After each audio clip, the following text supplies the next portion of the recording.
ଶିବଙ୍କ ବେକରେ ଯେଉଁ ଗୁଡ଼ାଏ ମାଳ ଅଛି ଖପୁରୀ ମାଳ ମୁଣ୍ଡମାଳ ହଁ ସେ ମୁଣ୍ଡ ସବୁ କିଏ ଆଉ ସେ କାହିଁକି ଏଇଟା ଧାରଣ କରନ୍ତି?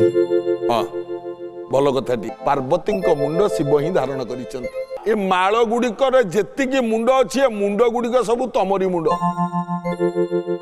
ଶିବ କହିଲେ, ପାର୍ବତୀ କହିଲେ ମୋ ମୁଣ୍ଡ ତ ମୋ ଦେହରେ ଲାଗିଛି, ଏଟା ମୋ ମୁଣ୍ଡ କେମିତି ହେଲା? ଶିବ କହିଲେ ଉମା ତମେ ଶହ ଶହ ଥର ଜନ୍ମ ନେଇ ସାରିଛ, ଆଉ ଯେତେ ଥର ଜନ୍ମ ହେଇଛ ସେତେ ଥର ମରିଛ, କିନ୍ତୁ ମୁଁ ମରେନି, ତମେ ମର। କାହିଁକି ନା ମୁଁ ଭାଗବତାମୃତ ମୁଁ ପାନ କରିଛି, ତମେ ପାନ କରିନ। ତମର ମୃତ୍ୟୁ ଅଛି କିନ୍ତୁ ମୋର ମୃତ୍ୟୁ ନାହିଁ। ଆଉ ତମେ ଯେତେ ଥର ଜନ୍ମ ହେଇକି ଯେତେ ଥର ମରିଛ, ତମର ସ୍ମୃତି ତମର ସ୍ମାରକୀକୁ ବହନ କରିବା ପାଇଁ, ତମକୁ ମନେ ରଖିବା ପାଇଁ ତମର ମୁଣ୍ଡ ଗୁଡାକୁ ମୁଁ ମାଳ କରିକି ବେକରେ ଧାରଣ କରି